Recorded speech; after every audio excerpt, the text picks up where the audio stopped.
जा भी सकते हैं। कल बना था, अभी आज फिर थोड़ा सा हिल रहा था। अरे हाँ, ये चैप्टर तो कंप्लीट, ये तो कंप्लीट कर लिया जाए। नहीं कर रहे हैं इसको कंप्लीट? अरे तो पुराना करा देंगे, पहले इसको तो कर लें। वो ऊपर से आ रहा है क्या ये? हाँ,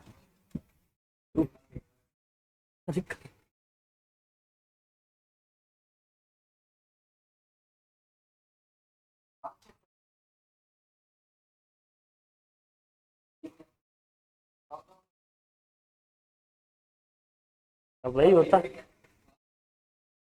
कल लास्ट में यही क्वेश्चन किया था क्या हम लोगों ने? क्या लास्ट में कल यही क्वेश्चन किया था? नहीं, शायद ये करने वाले थे ना, ये है ना, ये किए थे, यही किया था ना।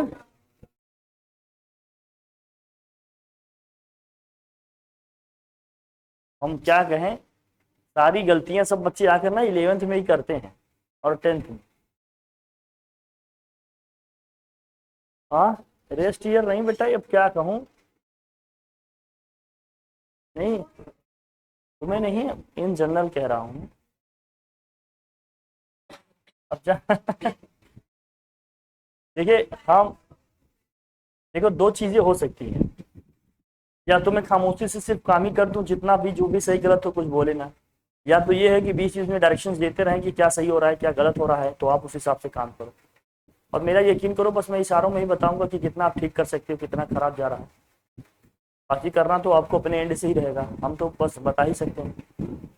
सोच तो करेंगे नहीं, कभी भी जानते हो आप किसी भी चीज़ के लिए। चले आगे। हाँ बेटा, तुम्हारे भी लक्षण कुछ ऐसे ही लग रहे हैं तुम्हारे बेटा।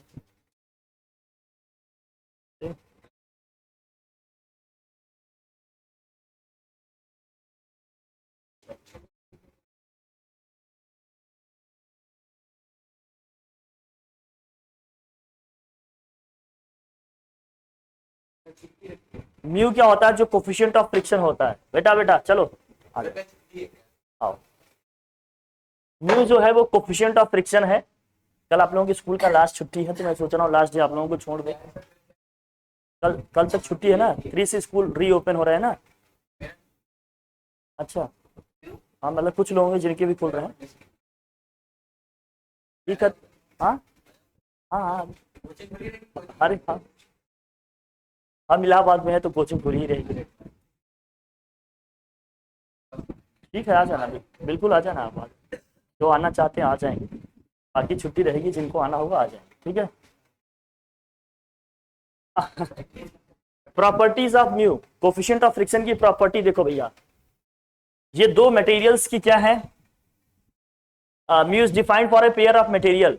दो सेम नेचर के, किसी दो डिफरेंट नेचर के मटेरियल जब एक दूसरे के कॉन्टेक्ट में आएंगे, या दो बॉडीज एक दूसरे के कांटेक्ट में आएंगे, तो उनके बीच में ये जो म्यूचुअल फोर्स से जनरेट होता है, इसको बोलेंगे कोफिशिएंट ऑफ फ्रिक्शन। इसको म्यू से डिनोट करेंगे। ये सब जानने के लिए है, लिखने को नहीं आता। और क्या है, डिपेंड्स ऑन मटेरियल, मटेरियल पे डिपेंड करता है। ये मटेरियल पे डिपेंड कैसे करेगा भाई, कोई चीज भारी होगी तो ज्यादा फ्रिक्शन होगा, हल्की होगी तो कम फ्रिक्शन होगा, बड़ी ऑब्वियस सी बात है। फिर क्या है, इंडिपेंडेंट ऑफ एरिया, चाहे कोई मटेरियल ऐसे हॉरिजॉन्टली रखा हुआ, चाहे ऐसे वर्टिकल लिखा है, कितना एरिया एक दूसरे के कांटेक्ट में है इस पे ये डिपेंड, कितने एरिया एक दूसरे के कांटेक्ट में है इस पे depend, independent of contact area होता है। बस टच में है इससे बात करते हैं, मतलब एक सुई की नोक अगर टच में है तब भी उतना ही फ्रिक्शन होगा जितना पूरा इससे रब करके जाएगा तब। ठीक है, कोई फर्क नहीं पड़ता। और क्या है भाई, इंडिपेंडेंट ऑफ रिलेटिव स्पीड, चाहे स्पीड कम हो चाहे ज्यादा, जैसे काइनेटिक फ्रिक्शन म्यू की जो वैल्यू है ना, अगर कोई बॉडी, हाँ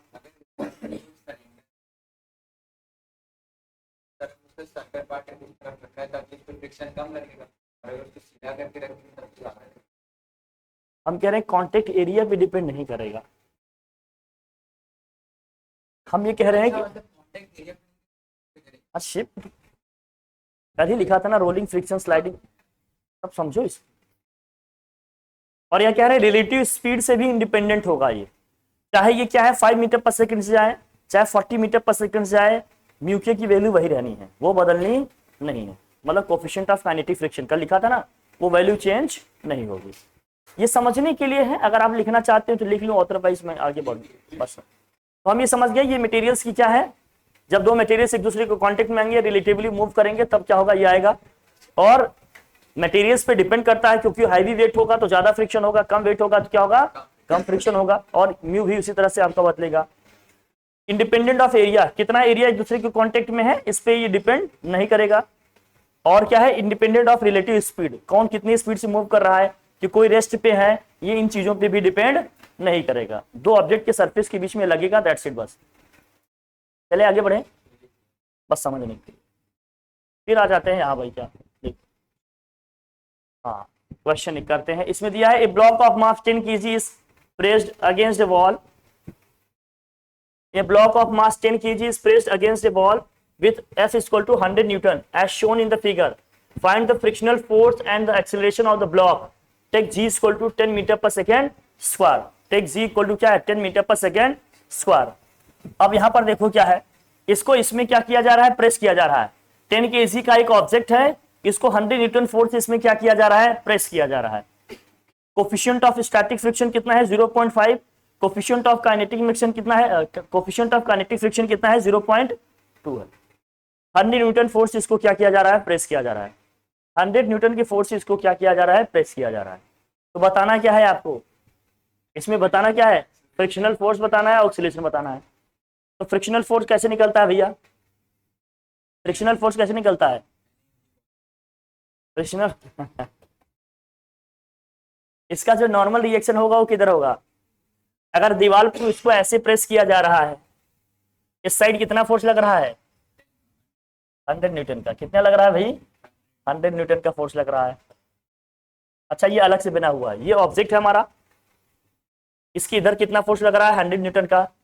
तो जो नॉर्मल रिएक्शन होगा, हमने कहा था जिस भी सरफेस के कांटेक्ट में रखा होगा उस सरफेस के परपेंडिकुलर क्या होगा, बाहर की तरफ होगा। तो जो नॉर्मल रिएक्शन होगा भैया वो क्या होगा, नॉर्मल एक्शन इसका कितना होगा, बाहर की तरफ होगा। और ये Na इज इक्वल टू क्या लिखा था हम लोगों ने, Na इज इक्वल टू क्या होगा, किसी एंगल पे तो है नहीं, सीधे सीधे है। Na इक्वल टू क्या होगा, सीधा mg cos थीटा, या जितना इधर फोर्स लग रहा था आपका, जितना इसका वेट इधर ही एक्सपीरियंस कर रहा है उतने के इक्वल होगा। सो Na हमारे इसी के इक्वल हो जाएगा, क्योंकि यही पेयर में है ना दोनों। तो Na इज इक्वल टू क्या हो गया इधर आपका 100 newton, Na is equal to कितना हो गया, 100 न्यूटन। और लिमिटिंग फ्रिक्शन निकालने का क्या फार्मूला था, या फ्रिक्शनल फोर्स निकालने का क्या फार्मूला था, FL इज इक्वल टू क्या पढ़ा हम लोगों ने कल, mu S Na, mu S into Na। और Na की वैल्यू 100 है, म्यू एस की वैल्यू कितनी है, 0.5 है। इसको रख के यहां मल्टीप्लाई कर देंगे, कितना आ जाएगा, 50 न्यूटन। कितना आ गया भाई, 50 न्यूटन आ गया, कितना, 50 न्यूटन। तो ये आया हमारा लिमिटिंग फ्रिक्शन की वैल्यू आई, किसकी वैल्यू आई, अब ब्लॉक मुझे ये बताओ, अगर मैं प्रेशर इस पे इस डायरेक्शन में लगा रहा हूँ, फोर्स इस डायरेक्शन में लगा रहा हूँ, मतलब वॉल के परपेंडिकुलर एक्स एक्सिस के लॉन्ग ऐसे लगा रहा हूँ, तो इधर तो ब्लॉक मूव करेगा नहीं। ब्लॉक का मूवमेंट किधर होगा, या तो वाई एक्सिस के परपेंडिकुलर डायरेक्शन में, या तो होगा क्या, डाउनवर्ड डायरेक्शन में। ऑब्वियस सी बात है, फोर्स इधर लग रहा है, वेट हमेशा किधर काम करता है, नीचे की तरफ। तो ब्लॉक के मूव करने की पॉसिबिलिटी किधर है, नीचे की तरफ। इसका वेट जो होगा वो नीचे की तरफ लगेगा, वो क्या होता है, m इंटू जी होगा। यहाँ लिखा भी है वेट इसका क्या होगा, m इंटू जी। तो ब्लॉक क्या होगा, नीचे आएगा। तो वाई डायरेक्शन में, मतलब वाई एक्सिस के डाउनवर्ड डायरेक्शन में जो इस पे फोर्स वर्क कर रहा है, इसका ये क्या है भाई, वेट ही तो है। ये हमारा Fy है, हर वाई एक्सिस के डाउनवर्ड डायरेक्शन में Fy फोर्स लग रहा है नीचे की तरफ, वो कितना है, m इंटू जी है। यही तो एक्सटर्नल फोर्स की तरफ वर्क करेगा, क्योंकि इसका वेट क्या होगा भाई, ये नीचे की तरफ इसको ले जाना चाहेगा ब्लॉक को। m इंटू जी से निकालोगे, m की वैल्यू 10 है, g की वैल्यू भी क्या है, 10 है भाई, निकाल लिया, कितना है, 100 न्यूटन। कितना आ गया ये, 100 न्यूटन। ये 100 न्यूटन, ये वाला 100 न्यूटन नहीं है, इसकी वेट, इसका जो वेट है m इंटू जी किया हमने, ये 100 न्यूटन का फोर्स किधर लग रहा है, नीचे की तरफ। किधर लग रहा है, नीचे की तरफ। अब कोई ये पूछे कि ये नीचे आएगा कि नहीं, कोई ये पूछता कि ये नीचे आएगा कि नहीं, जरा देखना, इसमें 100 न्यूटन का फोर्स इधर लग रहा था, इसका जो नॉर्मल रिएक्शन आया इधर की साइड में, वो कितना आ गया भैया, नॉर्मल रिएक्शन ये भी 100 न्यूटन का। कोफिशिएंट ऑफ लिमिटिंग फ्रिक्शन, मतलब इस ब्लॉक को मूव करने के लिए मिनिमम कितने फोर्स की रिक्वायरमेंट थी, यहां निकल के कितने आ गया, इस ब्लॉक को मूव करने के लिए मिनिमम कितने फोर्स की रिक्वायरमेंट थी, 50 न्यूटन। लिमिटिंग फ्रिक्शन का मतलब क्या है, अब इसके आगे हमने थोड़ा सा भी फोर्स बढ़ा दिया तो अब ऑब्जेक्ट हमारा क्या करने लगेगा, मूव करने लगेगा। ये कितना आ गया, 50 न्यूटन। किस डायरेक्शन में, अब जरा मुझे बताना, ये लिमिटिंग फ्रिक्शन है, मतलब ये किस डायरेक्शन में लग रहा है, ये इधर लग रहा है, ये FL है हमारा, ये हमारा क्या है FL, ऐसे होगा ना। तो जब ऑब्जेक्ट हमारा नीचे इसकी तरफ, नीचे के डायरेक्शन में, इसमें जो वेट इसका वर्क कर रहा है वो कितना आ गया हमारा 100 न्यूटन का आ गया। तो जो लिमिटिंग फ्रिक्शन है उसकी, उससे वैल्यू इसकी क्या है, वेट की ज्यादा है 100 न्यूटन। तो ऑब्वियस ही बात है ब्लॉक किधर मूव करेगा हमारा, नीचे आएगा कि नहीं आएगा। हाँ, इसका मतलब ये क्लियर हुआ कि ब्लॉक हमारा नीचे मूव करेगा। अगर ब्लॉक नीचे मूव करेगा तो ऑब्वियस सी बात, अब यहाँ क्या निकलेगा, काइनेटिक फ्रिक्शन। तो यहाँ हम यूज करेंगे काइनेटिक फ्रिक्शन के लिए coefficient of kinetic friction, Fk की वैल्यू निकालेंगे। Fk निकालने के लिए क्या फॉर्मूला है आपके पास, Fk निकालने का फॉर्मूला है म्यू के इंटू Na। म्यू के इंटू क्या है भाई, Na। और म्यू के की वैल्यू कितनी दी है जरा बताना वहां, 0.2। म्यू के की वैल्यू कितनी है 0.2। ये 0.2 इंटू क्या है, Na की वैल्यू कितनी है 100 है। 0.2 को 100 से मल्टीप्लाई करेंगे तो कोफिशिएंट ऑफ फ्रिक्शनल फोर्स या फ्रिक्शनल फोर्स की वैल्यू क्या आ गई, फ्रिक्शनल फोर्स की वैल्यू कितनी आ गई 220 न्यूटन। 0.2 को 100 से मल्टीप्लाई करेंगे आ जाएगा ये 20 न्यूटन। ये फ्रिक्शनल फोर्स है। जब ऑब्जेक्ट हमारा मूव कर रहा है तो इसमें अपवर्ड डायरेक्शन में वॉल, जो भी वॉल और ब्लॉक के कांटेक्ट में जो फोर्स लग रहा है फ्रिक्शनल फोर्स, उसकी वैल्यू कितनी आ गई 20 न्यूटन। 20 न्यूटन फोर्स क्या लग रहा है ऊपर की तरफ। अब हमें निकालना है इसमें एक्सेलरेशन कितना आया, हमें निकालना है कि इसमें एक्सेलरेशन कितना आया। तो ऑब्जेक्ट हमारा किधर मूव कर रहा है, नीचे की तरफ। ऑब्जेक्ट अपना किधर मूव कर रहा है, नीचे की तरफ। मान लीजिए ए एक्सेलरेशन से नीचे आ रहा है वो। इक्वेशन कैसे लिखना होता था, अगर ये नीचे जा रहा है तो हम कैसे लिखेंगे, mg माइनस Fk। Fk क्यों भाई, Fk कैसे, Ft मतलब वही एक्सटर्नल फोर्स, जो भी लिखना चाहो। क्या अरे बेटा, ऑब्जेक्ट नीचे आ रहा है तो काइनेटिक फ्रिक्शनल फोर्स ऊपर की तरफ लगेगा ना। F एक्सटर्नल इसका क्या होगा, कौन सा फोर्स है जो इसको खींच रहा है, mg ही है। और ये हो गया माइनस Fk इक्वल टू क्या होगा, mass into acceleration, m into क्या होगा ये a होगा, m इंटू क्या होगा ये a। एक्सटर्नल फोर्स इसका वेट है वो कितना निकल के आ गया था भैया 100, माइनस Fk कितना निकल के आ गया भाई 20, इक्वल टू मास कितना है इसका 10 इंटू क्या हो गया a, ये कितना आ गया 80, 80 इक्वल टू क्या हो गया 10a। तो जरा बताना, 0 से 0 कैंसिल हो जाएगा, कितना आ जाएगा 8 मीटर पर सेकेंड स्क्वायर। कितना हो जाएगा 8 मीटर पर सेकेंड स्क्वायर। तो कितने एक्सेलरेशन से नीचे आएगा ये 8 मीटर पर सेकेंड स्क्वायर से नीचे आएगा। क्लियर है, 8 मीटर पर सेकेंड स्क्वायर से नीचे आएगा। बाकी यहां भी किया है, ये तो मैंने फार्मूला भी लिखवाया था, F external minus Fk upon m लिखा था कि नहीं, डायरेक्ट फार्मूला भी लिखे थे कल हम लोगों ने। बाकी आपको एक क्वेश्चन बनाना आता है, FBD हम लोगों ने पढ़ा है तो वहां से हम कर लेंगे। जल्दी से लिख लो इसको फटाफट। समझ में आया कि नहीं, है आ गया समझ में, ठीक है ओके। चिट बना रहे हो क्या, चिट बना रहे हो क्या, हाँ अच्छा लिखो लिखो भाई, सही है ये।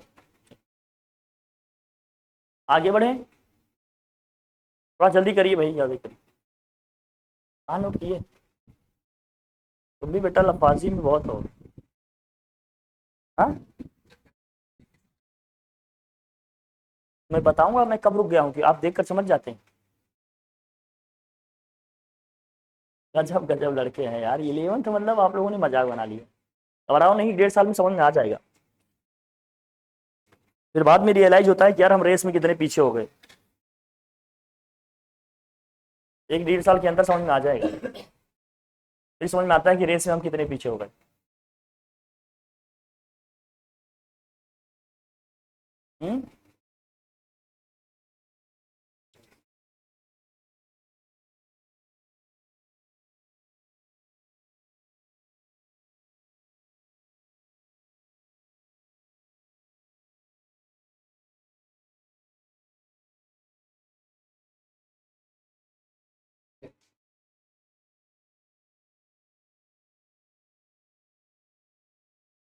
ये ग्राफ वगैरह से आप लोगों का ये है नहीं, फिर भी इसको मैंने बता दिया है कैसे करना होता है कैसे नहीं, पीछे देख लिया। ग्राफ आप लोगों के यहाँ नहीं है, फिर भी इसको बना लो, लिखो फ्रिक्शन ग्राफ, लिखो भाई लिखो, ग्राफ लिखो फ्रिक्शन का। ये अप्लाइड फोर्स है आपका, जो एक्सटर्नल फोर्स लग रहा है। वाई एक्सिस को हमने क्या लिया है, फ्रिक्शनल फोर्स या फ्रिक्शन को लिया है।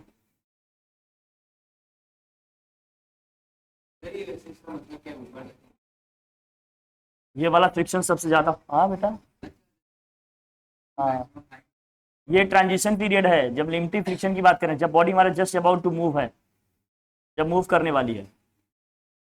लिख ले भाई, बना लो इसको, ग्राफ का थोड़ा आइडिया रखो भैया आप लोग। फिर यहाँ पर बॉडी क्या है, मूव करने लगी, उस समय जो इसमें फ्रिक्शन होगा और जो फ्रिक्शनल फोर्स होगा इसके लिए बना है। जल्दी बनाओ इसको।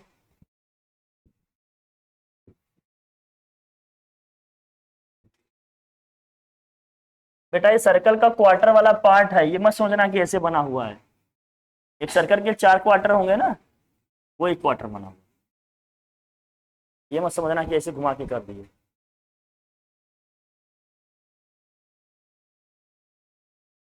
डिजाइन जो तुम बना ही रहे हो बेटा।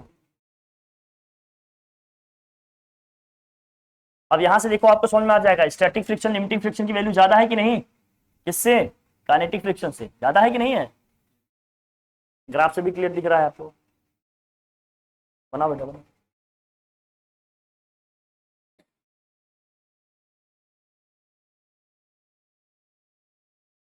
ये ग्राफ बता रहा है कि एकदम से नहीं घट जाएगी वैल्यू, धीरे धीरे धीरे धीरे क्या होगी, फ्रिक्शनल फोर्स घटेगा, फिर आकर यहाँ कांस्टेंट हो जाएगा। अब चाहे जितनी भी स्पीड जाए, जैसे भी जाए, ये हमेशा क्या रहेगा, कांस्टेंट रहेगा। ठीक है, बना लो।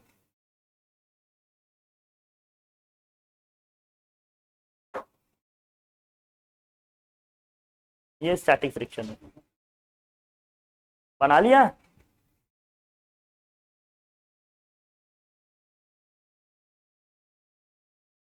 आज आप लोगों को छुट्टी चाहिए थी, हाँ।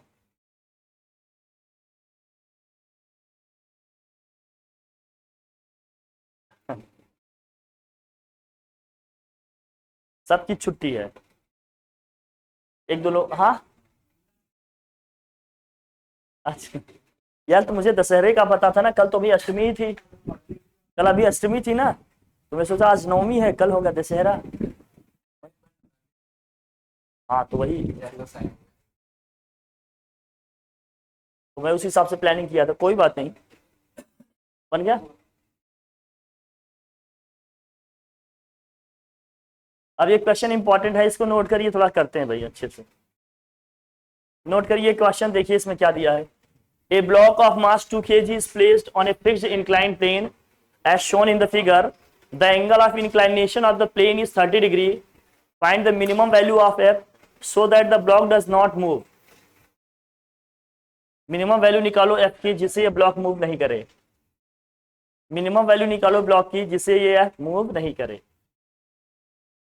कोफिशिएंट ऑफ फ्रिक्शन की वैल्यू कितनी हो गई, हाँ, कोफिशिएंट ऑफ फ्रिक्शन की वैल्यू है 1/2√3। मास, मास कितना दिया है इसका, 2 kg यहाँ लिखा है। कोफिशिएंट ऑफ फ्रिक्शन स्टैटिक और डायनेमिक दोनों का दिया है भाई, कितना है 1/2√3। डायनेमिक उसी को बोलते हैं कैनेटिक। मैडम नहीं बता रहे। हाँ हाँ, अरे बेटा शक्तिमान तो तुम खूब बन रहे हो, वाओ। 2 kg है इसका ये।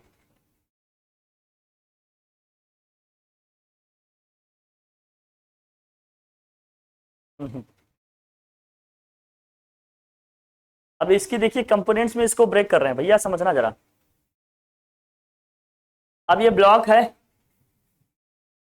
इसका वेट किधर लगेगा जरा बताना, नीचे की तरफ होगा 2, और ये क्या होगा जी, जी की वैल्यू जो भी दिया रख लेंगे 2g, तो mg लिखते हैं, मास 2 है, 2g क्या होगा नीचे की तरफ। लेकिन अगर इसके हम कंपोनेंट की बात करें, अगर ये एंगल 30 डिग्री है तो ये एंगल भी कितने डिग्री होगा, 30 डिग्री होगा कि नहीं, बताया था ना, जो नीचे एंगल बनेगा भाई यहाँ, तो ये हॉरिजॉन्टल कंपोनेंट बन जाएगा, क्या हो जाएगा, ये 2g cos 30 डिग्री बनेगा। इसका जो वर्टिकल कंपोनेंट होगा इधर आएगा, वो कितना बनेगा 2g sin 30 डिग्री। कैसे यार, समझ में आया ना, कंपोनेंट्स में ब्रेक करना आता है ना हम लोग को रेजोल्यूशन ऑफ वेक्टर से। अब बताओ, अगर ब्लॉक हमारा मूव करेगा तो इधर ही आएगा, तो फ्रिक्शनल फोर्स इस पे किधर लगेगा, पीछे की तरफ लगेगा। अगर मैक्सिमम स्टैटिक फ्रिक्शन की हम बात करेंगे या लिमिटिंग फ्रिक्शन की बात करेंगे तो एफएल निकालेंगे, जो कि किधर लगेगा, पीछे की तरफ। और ये एफएल किसके इक्वल दिख रहा है यहाँ पर देखो, और ये जो एफ है किसके इक्वल दिख रहा है इधर आपको, भाई सब वहां क्वेश्चन बनाए गए। तो Na जो इसका नॉर्मल रिएक्शन होगा, ये ब्लॉक इधर भाई इसका वेट नीचे की तरफ, ब्लॉक का जो नॉर्मल वाला फोर्स है नीचे की तरफ कितना लग रहा है 2g cos 30। नॉर्मल रिएक्शन किधर होता है भाई, परपेंडिकुलर बाहर की तरफ होता है। हमने कहा था ना जिस भी सरफेस के हम नॉर्मल रिएक्शन की बात करेंगे इस सरफेस के परपेंडिकुलर ऊपर की तरफ Na ऊपर की तरफ होगा। तो अब Na इक्वल टू यहाँ mg नहीं होगा, यहाँ Na इक्वल टू क्या होगा आप, और उसी डायरेक्शन में आपका क्या है फोर्स भी है, फोर्स भी उसी डायरेक्शन में है कि नहीं, फोर्स भी उसी डायरेक्शन में है कि नहीं। ये जो F है कैपिटल F भी तो हमें निकालना है, इसी डायरेक्शन में आ रहा है, इन दोनों को निकालें। तो नॉर्मल रिएक्शन आउटवर्ड डायरेक्शन में है, ये फोर्स किधर है आपका। अगर हमें नॉर्मल रिएक्शन निकालना है, अगर मुझे नॉर्मल रिएक्शन निकालना है तो किसके इक्वल आएगा, नॉर्मल रिएक्शन तुम्हारा 2g cos 30 डिग्री और F भी इसी डायरेक्शन में आ रहा है, इन दोनों को क्या कर लेंगे हम प्लस, सेम डायरेक्शन है ना दोनों का।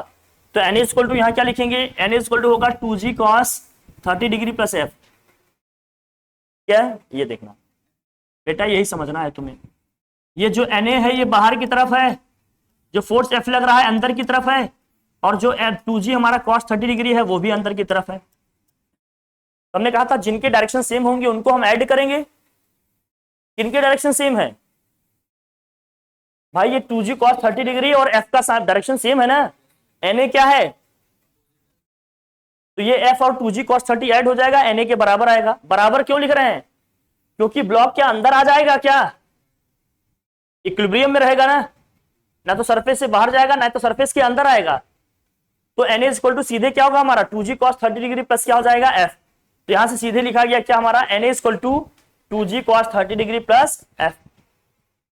क्या यहां पर g की वैल्यू दी है क्या, नहीं, g की वैल्यू नहीं दी है तो क्या यूज कीजिएगा, बाकी आप जानकार बच्चे हैं, हालांकि मेरे ख्याल से यहाँ 10 यूज किया गया है, देख लेते हैं।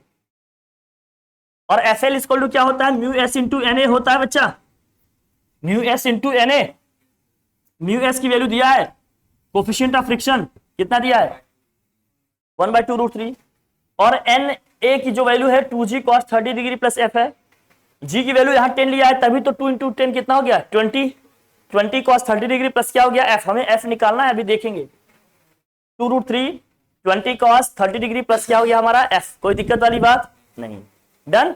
चलो, और FL कैसे निकलेगा, देखो ये जो लिमिटिंग फ्रिक्शन है ये कौन से कंपोनेंट इसको बैलेंस करेगा भाई, 2g sin 30 डिग्री, लेकिन ये कब है, अभी बॉडी मूव नहीं कर रही है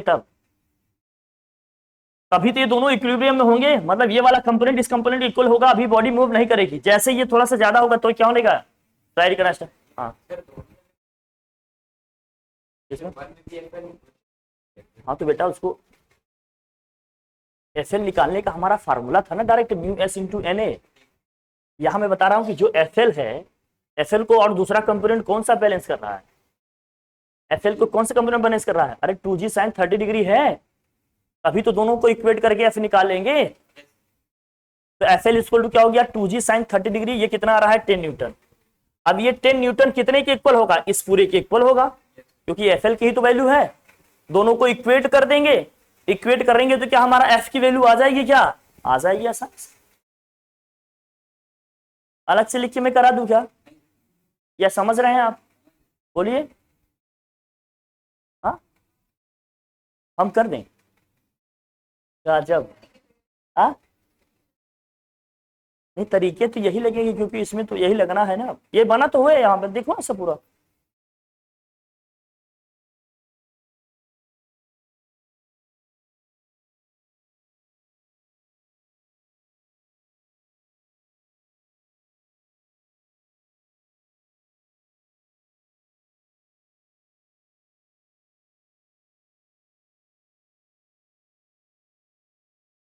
बनाइए बनाइए लिखिए, थोड़ा नया है आपको प्रैक्टिस करना पड़ेगा, थोड़ा क्या बहुत ज्यादा नया है,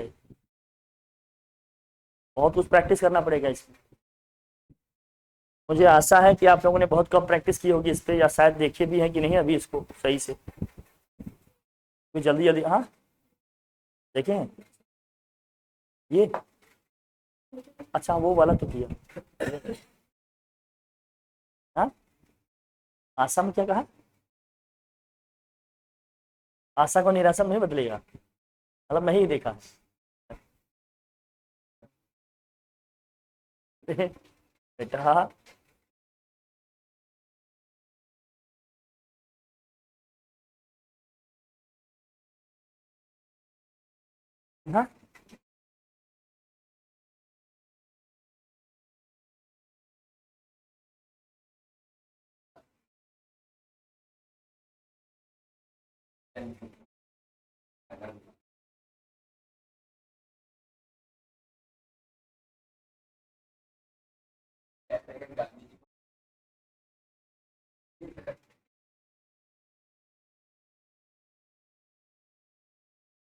चलो चलो चलो लिखो बेटा, तुम लोगों को क्या कहें हम।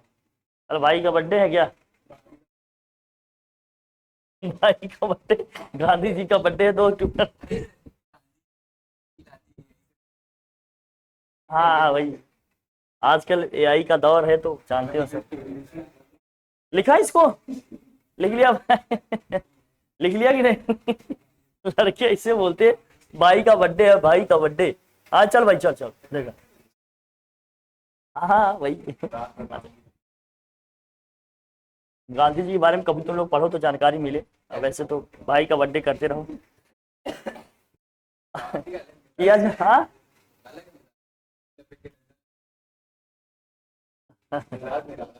लेकिन तुम लपेट ही नहीं पा रहे बेटा, ऐसे चल दे रहे हो। इसको मैं बताऊं, ये समझ गए आप? ये इक्विलिब्रियम में है, मूव नहीं कर रहा है। इसका मतलब ये एफ एल 2G sin 30 के इक्वल होगा कि नहीं? और एक एफ एल निकालने का हमारे पास फॉर्मूला था क्या? Mu s into N A. इन दोनों को हमने क्या कर दिया, इक्वेट किया, तो एफ निकल के आ गया। इसका मतलब ऊपर से हमें कितना फोर्स लगाना पड़ेगा? 10√3 न्यूटन का फोर्स लगाना पड़ेगा, तब ये ब्लॉक इसी पोजीशन में बना रहेगा। अदरवाइज ये क्या होगा, स्लाइड करेगा, मूव करेगा, नीचे आ जाएगा। तो वो मिनिमम फोर्स कितना हो गया? 10√3 न्यूटन का हो गया। प्रैक्टिस कीजिएगा इसकी, जो तरीके बता रहे हैं जैसे, तभी आपसे बनेगी चीज, अदरवाइज नहीं। एंगल ऑफ रिपोज लिख लो, आ जाता है। वो वाला पोज नहीं बेटा, एंगल ऑफ रिपोज लिख, ये तो समझना है बेटा। एंगल ऑफ रिपोज वो मिनिमम एंगल होता है जिससे कोई प्लेन अगर इंक्लाइन हो जाए तो क्या होगा, ब्लॉक उस पर जो रखा है, जो ऑब्जेक्ट रखा है, स्लाइड करने लगेगा, मूव करने लगेगा, रोल करने लगेगा। ठीक है, एंगल ऑफ रिपोज लिखो। The minimum angle made by inclined plane with horizontal, the minimum angle made by the inclined, made by the minimum angle made by the inclined plane with the horizontal such that object placed on inclined surface just begins to what, slide। मतलब ऐसे है, कोई object इसके ऊपर रखा हुआ है, इसको हम क्या कर रहे हैं, घुमा रहे हैं, ऐसे एंगल से ले रहे हैं, तो एक पर्टिकुलर एंगल आएगा जहां से ऑब्जेक्ट क्या करने लगेगा इससे। जैसे यहां है, देखो अभी यहां रखे हैं तो क्या है, अभी यहां पर रखे हैं तो ऑब्जेक्ट, ये ब्लॉक मूव नहीं कर रहा है, कोई मूवमेंट नहीं है। अभी थोड़ा सा उठाए तब भी कोई मूवमेंट, लेकिन जैसे ही थोड़ा सा और एंगल बढ़ा दिया हमने, तो अभी क्या करने लगेगा, ये मूव करने लगेगा। तो वो जो एंगल बन गया, पर्टिकुलर एंगल, जहां से ऑब्जेक्ट क्या करने लगा, स्लाइड करने लगा, मूव करने लगा, उसी एंगल को हम लोग क्या बोलते हैं, एंगल ऑफ रिपोज। क्या बोलते हैं, ये थीटा है। अब इसको कंपोनेंट में ब्रेक करना, ये सब तो आपको आता ही, बचपन से आप पढ़े हैं कैसे क्या करना है, क्या तोड़ना है। लिमिटिंग फ्रिक्शन उधर, mg sin थीटा इधर, ये तो स्टार्टिंग में बताया था हमने। mg वेट नीचे, अगर यहाँ पर एंगल थीटा बन रहा है तो ये एंगल भी क्या होगा भाई, थीटा होगा। यहाँ क्या होगा, horizontal component mg cos theta, ये क्या होगा, mg sin theta. Normal reaction ऊपर की तरफ, ये सब तो लिखे हैं ना पीछे हम लोगों ने। अब ये निकलता कैसे है लिखने, देखो नहीं लिखो, इसको बना लो आप, इसको बना लो, इसको बना लो और लिखो इसे।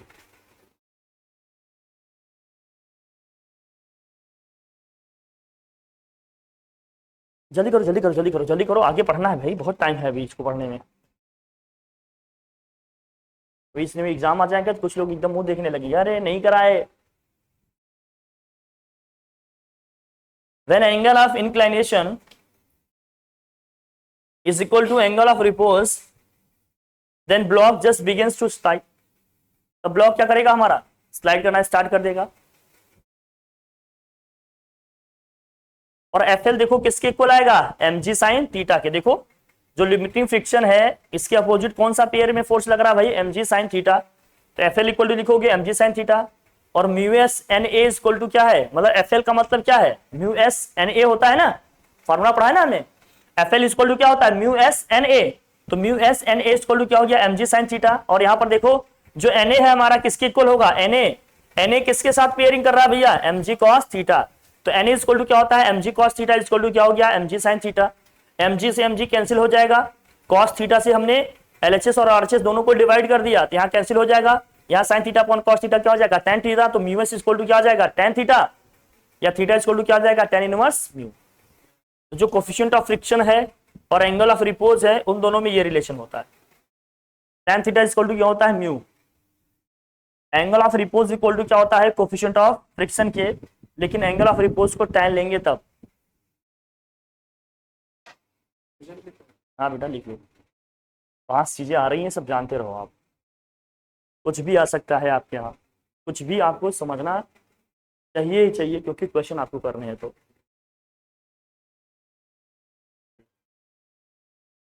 समझ गए, इस लिमिटिंग फ्रिक्शन के लिए कौन सा फोर्स है पेयरिंग में भैया, M G sine theta. Normal reaction के लिए क्या है, एम जी कॉस थीटा। रखा हमने, सॉल्व किया, आ जाएगा, कोई दिक्कत, डन। अरे डन है नहीं, लिख लो बच्चा। ये एंगल ऑफ रिपोज की बात होगी। अब काइनेटिक फ्रिक्शन की बात करेंगे तो क्या लिखेंगे, म्यू के इक्वल टू tan थीटा के, ऐसे करके लिखा रहेगा। स्टैटिक फ्रिक्शन की बात करेंगे तो म्यू एस इक्वल टू क्या होगा, tan थीटा, ऐसे लिखेंगे। इससे कोई फर्क नहीं पड़ता, सबका फॉर्मेट कॉन्सेप्ट यही चलेगा। काइनेटिक फ्रिक्शन होगा तो म्यू के इक्वल टू tan थीटा के, और स्टैटिक फ्रिक्शन होगा तो, लिमिटिंग फ्रिक्शन होगा तो mu S equal to tan theta S. इससे कोई फर्क नहीं पड़ता हम किसकी बात कर रहे हैं, फॉर्मेट सबका ये चलेगा, ठीक है, एंगल ऑफ रिपोज का। चले आगे भाई, पढ़ा जाए।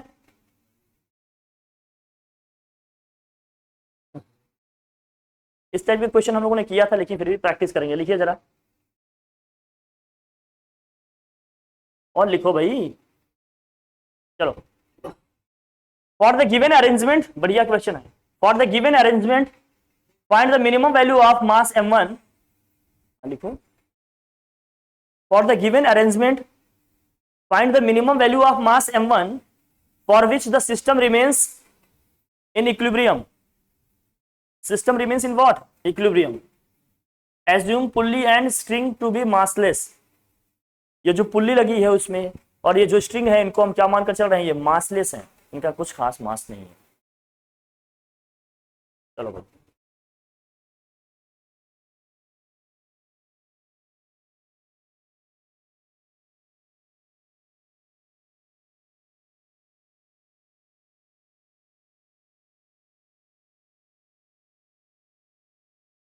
ये जो अरेंजमेंट है इसमें देखो क्या क्या चीजें हैं। इसका जो वेट होगा वो किधर लगेगा बच्चा बता, इसका जो वेट होगा वो किधर लगेगा भाई, इस एंड पे जो टेंशन होगा इस साइड में लगेगा, इस एंड पे जो टेंशन होगा वो ऊपर की तरफ ऐसे लग रहा होगा। इसमें जो मोशन है, मान लीजिए ब्लॉक हमारा नीचे जाएगा, तो जो लिमिटिंग फ्रिक्शन होगा, काइनेटिक फ्रिक्शन होगा, वो किधर लगेगा, पीछे की तरफ लगेगा। बोलो। तो कह रहे हैं m1 का मास कितना होना चाहिए जिसमें किससे हो जाए, किसमें हो जाए, इक्विलिब्रियम। पहले इक्वेशंस बनाओ। इक्विलिब्रियम होने का मतलब क्या है,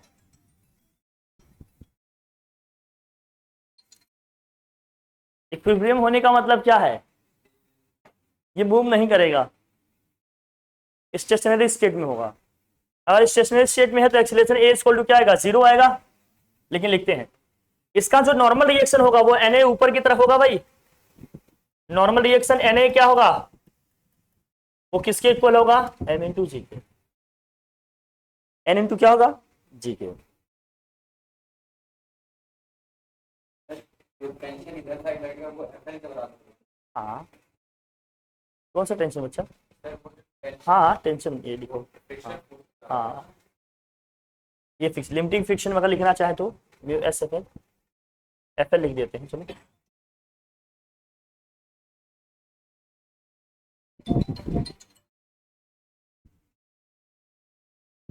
अब इसको लिखेंगे भाई।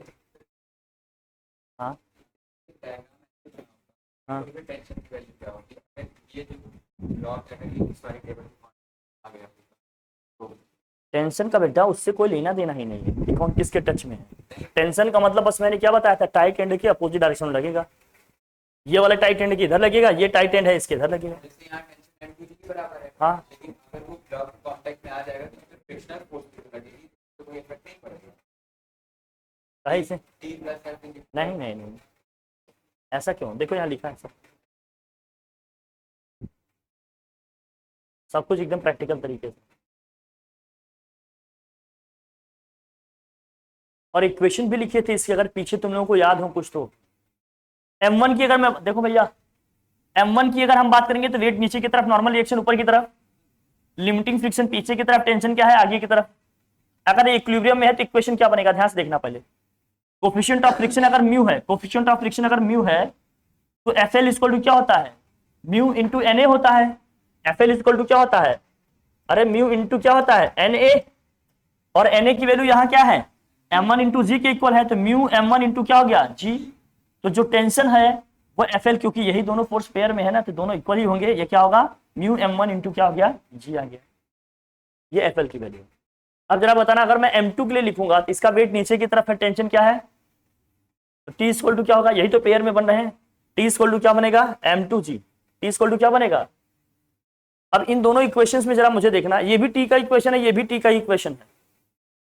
हमें M1 निकालना है, क्या निकालना है, इस इक्वेशन से हमें T इक्वल टू क्या मिल गया, अरे म्यू M1 इंटू जी निकल गया, oh shit, mu M1 into क्या निकल गया जी।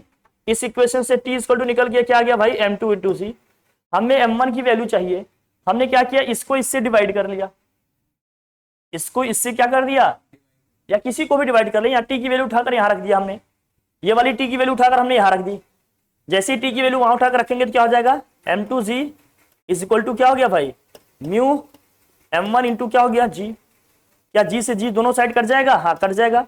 M1 की वैल्यू हमें चाहिए, म्यू को उधर भेज दो, क्या हो जाएगा M2 बाई म्यू हो जाएगा। तो पहले ब्लॉक का मास मिनिमम कितना होना चाहिए M2 बाई म्यू, म्यू का मतलब क्या है कोफिशिएंट ऑफ फ्रिक्शन की जो वैल्यू है। लेकिन ये जो इक्वेशन लिखा है ये सेकंड मेथड है, ये जो मेथड है आपको इस मेथड को समझना ध्यान से। अगर इस मेथड को आप समझना चाहते हो तो वही FBD वाला इक्वेशन आपको बनाना आना चाहिए। FBD वाला इक्वेशन कैसे बनाएंगे ये ध्यान समझना। FL की वैल्यू किसकी इक्वल होगी, अरे FL की वैल्यू म्यू M1 इंटू जी के इक्वल होगी।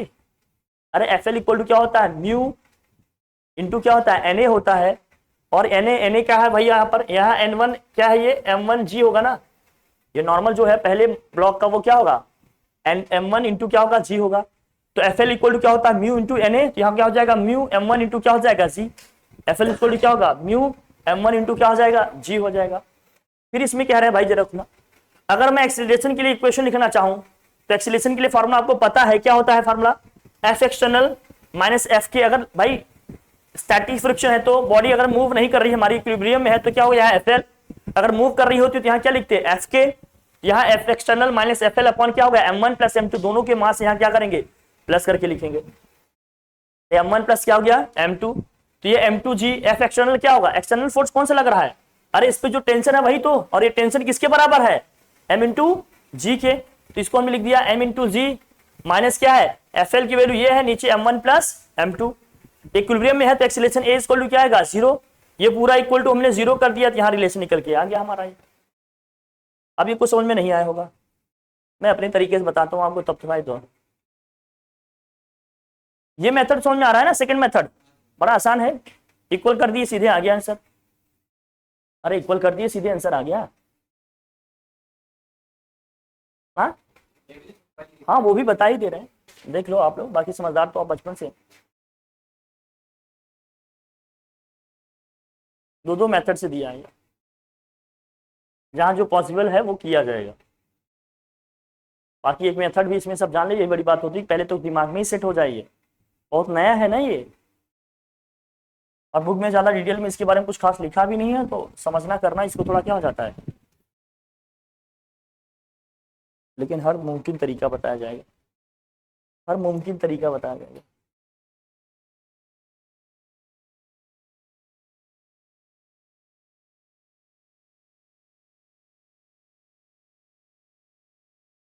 एक हॉलीडे का कैलेंडर लगवाते हैं यहाँ कोचिंग में, किस किस दिन छुट्टी रहेगी सब। हाँ, सेकेंड मेथड में करा दे रहा हूँ आपको, थोड़ा सा एडजस्ट कर देगा। हाँ क्या क्या पढ़ना है आपको, क्या बताओ। इसीलिए बेटा मैं इसीलिए कहता हूँ आपको क्लास में कंसंट्रेट करो। जब आप कंसंट्रेट होकर पढ़ने बैठोगे ना तब दिक्कत समझ में आएगी। इसलिए मैं पहले से कहता हूँ जब तक पढ़ा रहा हूँ, जब पढ़ा रहा हूँ, जैसे पढ़ा रहा हूँ कंसंट्रेटेड रहो। लेकिन कोई बात नहीं बेटा, डाइल्यूट हो जाते हैं। हाँ हाँ, अरे बेटा बिल्कुल, अरे आप टेंशन नहीं। मान लेते हैं अगर ये मूव कर रहा होता तो एक्सीलरेशन इसमें क्या होता ए, ये जिस एक्सीलरेशन से आगे बढ़ेगा ये उसी एक्सीलरेशन से क्या होगा। इक्वेशन बना रहे, बड़ा ध्यान से समझना इक्वेशन कैसे लिखना होता था हम लोगों को। अब बताओ इसमें आगे की तरफ ये क्या हो गया हमारा, एन जो है किसके इक्वल हो गया, एन इक्वल टू क्या है m1 इंटू जी। अरे यहाँ m1 है तो यहाँ m1 लिख देते हैं, m1 इंटू क्या हो जाएगा जी। और fl इक्वल टू क्या होता है आपका, अरे म्यू इंटू क्या होता है na होता है, तो क्या हो जाएगा म्यू m1 इंटू क्या हो गया जी। कोई दिक्कत वाली बात, ये तो जानते ही हम लोग, बढ़िया। अब इस m1 की अगर मैं बात कर रहा हूं फॉर ब्लॉक m1, जब मैं m1 के लिए लिख रहा हूं तो आप बताइएगा जरा इक्वेशन कैसे लिखेंगे। ये ब्लॉक आगे मूव कर रहा है ना तो t ज्यादा होगा कि नहीं, इससे क्या होगा t minus F L equal to क्या लिखोगे मास इंटू एक्सीलरेशन। मास इसका क्या है m1 और एक्सीलरेशन इसमें क्या आ रहा है भाई ये होगा कि नहीं होगा। और t क्या है अभी हमें नहीं पता है, लेकिन हमें एफ पता है क्या, एफ पता है क्या, कितना है भाई बताओ, mu m1 g equal to क्या हो गया m1 into A. This equation first, कोई दिक्कत वाली बात, कोई मसाइल नहीं है, मतलब कोई मसला नहीं है ना। m2 के लिए लिखेंगे इक्वेशन तो m2 के लिए इक्वेशन लिखिएगा तो क्या बनेगा, m2 में क्या होगा भाई देखो, ये वेट ही है इसको नीचे ले जा रहा है ना, तो m2g उसे m2g minus T equal to क्या लिखेगा m2 इंटू ए लिखेगा ना बेटा, जो उसका मास है एक्सेलरेशन। अब दोनों इक्वेशन को, इक्वेशन 1 और इक्वेशन 2 को ऐड करो, on adding equation 1 and 2, equation 1 और 2 को ऐड करेंगे, टी से टी क्या हो जाएगा, एलएचएस में क्या आया जरा बताना। अरे m2g माइनस क्या आया यहाँ म्यू m1g, और आरएचएस में क्या है देखो, यहाँ m1a है यहाँ m2a है, ए कॉमन कर लें तो क्या आएगा यहाँ m1 प्लस, यही आया कि नहीं। तो एक्सीलरेशन ए इक्वल टू क्या आ गया बताओ, वही आ गया कि नहीं क्वेश्चन जो लिखा था, m2g minus mu m1g upon क्या हो गया m1 प्लस m2।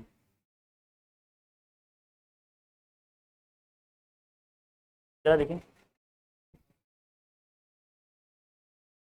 हाँ आ गया बस, समय है।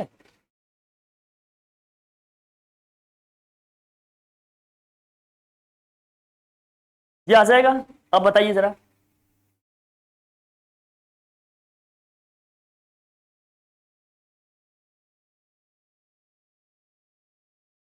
अकेले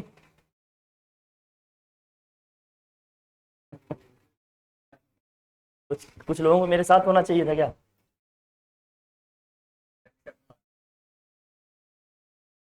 हो गया अब सबके अपने। अगर ये इक्विलिब्रियम में है तो एक्सीलरेशन ये क्या होना चाहिए, सिंस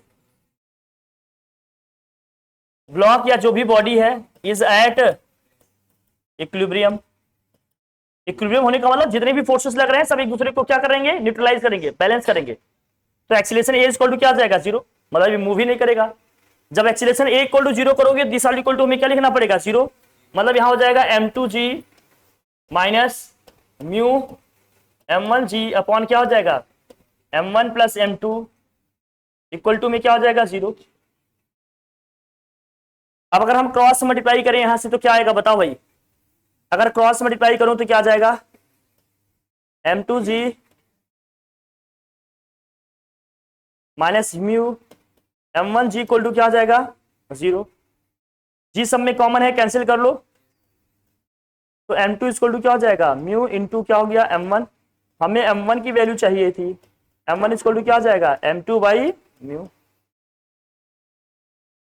M2 बाई म्यू आ गया भाई, ले लो भाई, यही वैल्यू निकालनी थी आपको, निकाल लो, देख लो भाई, लिख लो, सिंपल है, निकल गया इक्वेशन। बाकी दूसरा मेथड वहां हमने देखा ही था कैसे लिखना। सही है, सही नहीं।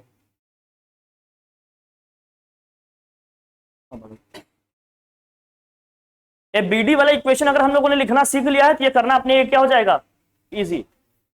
वो मेथड हमारे बहुत काम का है, इसलिए उससे इग्नोर नहीं करना है अपने को, उसको अच्छे से करना है। लिखा भाई, चले आगे बढ़े। बाकी ये दूसरा मेथड तो आप सीख ही रहे हैं, आप कर लेंगे। ये वाला क्वेश्चन आप लोग करो, आप लोग करिए इसको, देखिए इसमें सॉल्यूशन भी दिया है, जल्दी से करिए इसको, करिए। तो इसको किया किया कैसे कैसे किया बताए भाई। अच्छा सॉल्यूशन दिया है तो सर हमने लिख लिया, सर दिया था तो हमने लिख लिया, यही ना। तो समझ में आया कि नहीं, पहले बताओ कैसे समझे, आप बताओ जरा।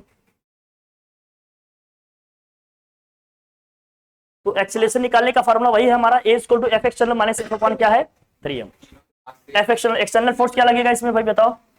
अरे एक्सटर्नल फोर्स में यही फोर्स इसको खींच रहा होगा ना, केवल यही वेट ही तो इनको पूरा खींच रहा होगा नीचे, एक्सटर्नल में यही केवल काम करेगा। और क्या क्या पीछे लग रहा होगा बताओ भाई, क्या लगेगा, F1 प्लस F2, क्योंकि इनका जो फ्रिक्शनल फोर्स है ये क्या है, पीछे की तरफ लग रहे हैं, ये इधर लग रहा है तीनों का, F1 प्लस F2 लिख लिया। मास नीचे तीनों का सम करके लिखना होता है, तीनों का सम करके लिख लिए, बस m कॉमन करके कैंसिल कर दिए, सीधे एक्सीलरेशन आ गया। कोई दिक्कत वाली बात, लिखने का तरीका सीख लिया ना। जो फोर्स इधर लग रहे हैं माइनस करना है, जो इधर लग रहा है उसको पहले लिखेंगे, और टोटल सबका मास सम करके नीचे क्या कर देना अपने को, डिवाइड कर देना। आ जाएगा कि नहीं आ जाएगा, बोलो भाई, आ जाएगा, बहुत बढ़िया। अब ये क्वेश्चन क्या आप लोग कर लेंगे या मुझे कराना रहेगा, ऑफर दे दें, फोटो खींच के इसको भेजो भैया लोग, जनाब कोई भेजो इसको ग्रुप में, फोटो भेजो। हाँ अभी कर रहे हैं हम लोगों ने, जो मेन करने हैं वो कर रहे हैं, अब इसकी फोटो खींचो भेजो भैया।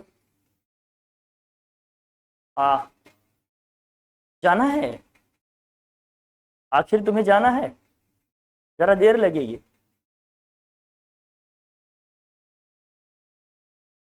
देखो यहाँ 37 डिग्री दिया है, हाँ क्या करिए, कल हाँ लिए थे, कल हाँ बिल्कुल, आज भी हाँ तो है, कारवां नहीं रोकते, भले थोड़ा ही चले लेकिन चलता है।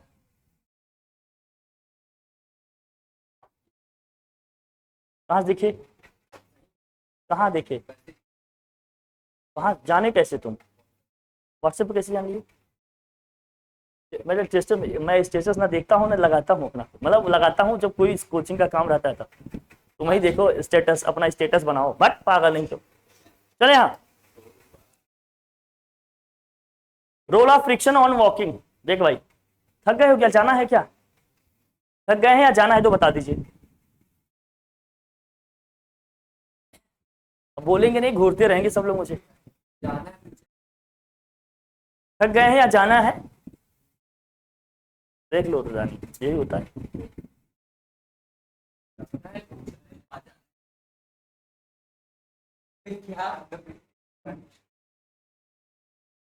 Role of friction on walking, जब आप वॉक करते हो देखो फ्रिक्शनल फोर्स कैसे लगता है, क्या काम करता है, इसको देखो। कोई बात नहीं, किसी ने बहुत अच्छे जानकार बच्चे यार आप लोग, कहीं नहीं जान, यही मेहनत तो चाहिए, है ना रुद्रानी, सही है ना कि नहीं।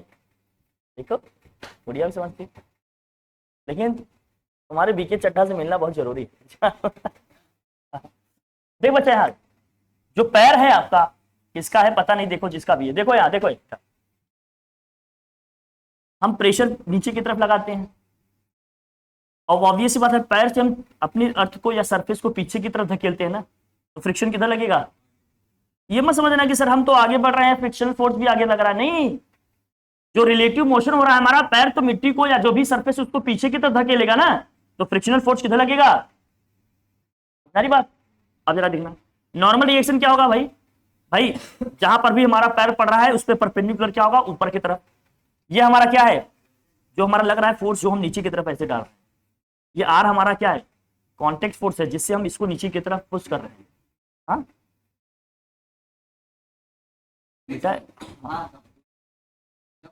है रिजल्टेंट ही, बट ये वो निकलेगा जो हम पीछे नीचे की तरफ धकेल रहे हैं, वो उसका है। आर निकालने का फॉर्मूला वही है, इनके बीच का एंगल 90 डिग्री है, तो आर इक्वल टू क्या होगा, रूट में एन स्क्वायर प्लस क्या होगा यहाँ पर एफ एस का स्क्वायर। अभी इसमें नहीं जाओ बेटा, बस इसको समझते हैं कि चीजें कैसे हो रही हैं, कैसे वर्क कर रही हैं, ठीक है। मोशन की अपोजिट लगेगा, देखना कैसे क्या है। अब यहाँ पर जो दिया है देखो, एंगल ऑफ फ्रिक्शन निकालने का तरीका हम लोगों ने पीछे ही सीख लिया था, अब हमें अलग से करने की जरूरत नहीं है। करने की जरूरत है क्या, नहीं, निकालना सीख लिया है। अब आ जाओ, देखो coefficient of friction between two surface is 0.2, the angle of friction is, देखो tan थीटा इक्वल टू, हम लोगों ने क्या पढ़ा था भाई बताओ, म्यू पढ़ा था कि नहीं, और हमें दिया है म्यू की वैल्यू कितनी दी है, अरे 0.2 दिया है, म्यू की वैल्यू क्या दी है 0.2 का मतलब सॉल्व करो कितना हो जाएगा, ये कॉट में दिया है इसलिए कॉट में चेंज करना पड़ेगा। अगर वैसे लिखना होता तो हम लिख देते theta equal to tan inverse 0.2, लेकिन हम देख रहे हैं यहाँ कॉट में आंसर दिया है। आप लोगों को इनवर्स का फॉर्मूला नहीं पता है, लेकिन मैं बता देता हूं, तो थीटा इक्वल टू क्या हो जाएगा, अगर मुझे इसको कॉट इनवर्स में लिखना होगा तो इसका रेसिप्रोकल होगा 1/0.2। मतलब ये है कि ये समझना कि tan inverse x equal to क्या होता है, कॉट इनवर्स 1/x होता है। tan inverse x equal to क्या होता है, कॉट इनवर्स 1/x। तो यहाँ tan इनवर्स 0.2 दिया, इसको कॉट इनवर्स में लिखना है, तो कॉट इनवर्स क्या हो जाएगा 1/0.2। 10 से ऊपर नीचे मल्टीप्लाई कर लो भाई, तो कॉट इनवर्स कितना आ जाएगा जरा बताना, ये 10/2 कितना हो जाएगा, कॉट इनवर्स 5। इसलिए ये ऑप्शन क्या किया गया, सेलेक्ट किया गया, ठीक है ना। देख लेना, ये सब भी क्वेश्चन आने चाहिए भैया, आते हैं, ये कन्वर्जन भी आना चाहिए, देखो कैसे कन्वर्ट हो रहे हैं, नहीं तो फिर बनेगा नहीं क्वेश्चन, देख लो अच्छे से।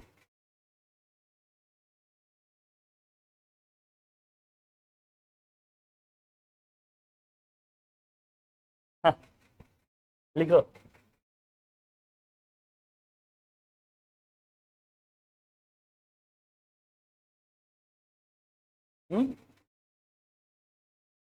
लिख लिया।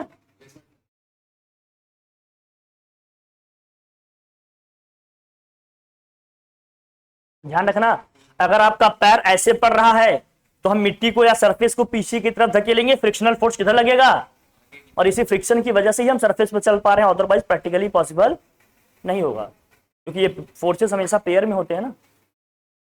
बढ़ू आगे भाई, बढ़ ले।